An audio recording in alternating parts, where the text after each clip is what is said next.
In this lesson, we will learn two techniques for solving two equations with two unknowns. These are often referred to as systems of linear equations. Now, a linear equation is an equation that can be written in the following form, and a system of linear equations is a pair of two linear equations. So, for example, this is a system of linear equations. Notice that we have two equations here with two variables, x and y. To solve this system, we must find a value of x and a value of y such that both equations hold true. Now, on their own, linear equations have an infinite number of solutions. For example, here are just a few solutions to the top equation, and here are just a few solutions to the bottom equation. We are looking for the one solution that both equations share. In this example, they share this one solution. So the solution to this system of equations is x equals 5 and y equals 2. Okay, now let's learn two methods for finding solutions. The first method uses substitution. So to solve this system, we must first take one of the equations and solve it for one of the variables. Now, it doesn't matter which equation we choose, and it doesn't matter which variable we solve for. However, it is a good idea to choose an equation that is relatively simple to solve for one of its variables. In this example, it is easiest to take the top equation and solve for y. When we do this, we get y equals 17 minus 3x. Now that we know that y equals 17 minus 3x, we can take the y in the second equation and replace it with 17 minus 3x. When we do this, we see that we now have an equation with just one variable, which we can solve for x.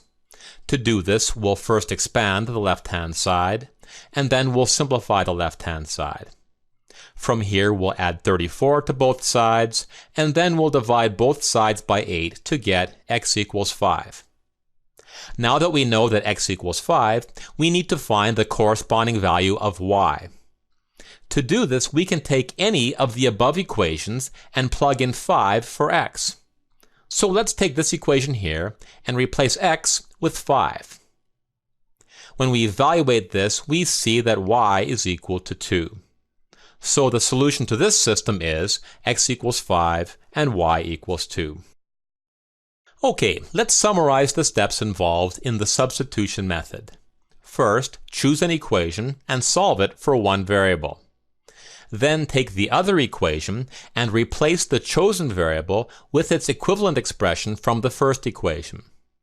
Then solve for the variable, and plug the solution into the equation to solve for the other variable.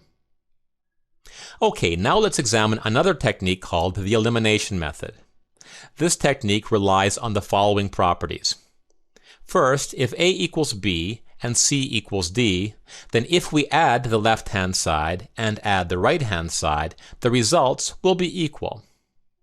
Similarly, if A equals B and C equals D, then the difference on the left-hand side will equal the difference on the right-hand side. Okay, let's see how these two properties can help us solve systems of equations like this one here. Notice that in the top equation here we have positive 3y, and in the bottom equation we have negative 3y. Given this, notice what happens when we add the left-hand side and add the right-hand side.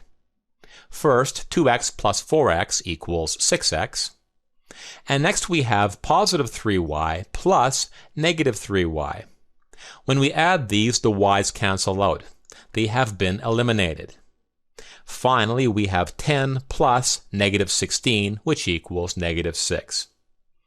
At this point, we are left with one equation with only one variable, which we can solve for x. When we divide both sides by 6, we see that x equals negative 1, so we already have half of our solution. Now that we know the value of x, we can plug this value into either equation to find the value of y. Let's use this equation, since its numbers look a little more manageable. So when we replace x with negative 1, we get an equation we can solve for y. First, we'll simplify the left-hand side, then we'll add 2 to both sides, and finally we'll divide both sides by 3 to get y equals 4.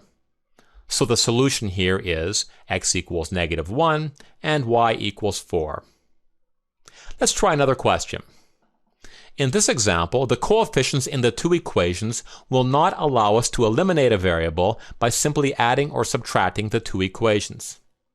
However, if we take the top equation here and multiply both sides by 2, we get the equivalent equation 6x plus 4y equals 18. Now if we take the bottom equation and leave it as it is, we now have 6x in the top equation and 6x in the bottom equation. So if we subtract the two equations, something nice happens.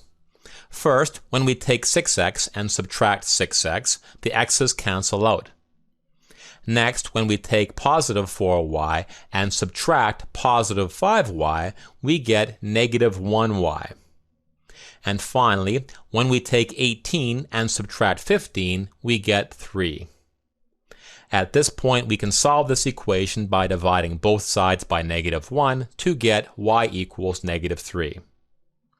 Now that we know the value of y, we can plug this value into any of the above equations to find the corresponding value of x. Let's use this equation. So when we replace y with -3, we get an equation that we can solve for x. First, we'll simplify the left-hand side, then we'll add 6 to both sides, and finally we'll divide both sides by 3 to get x equals 5.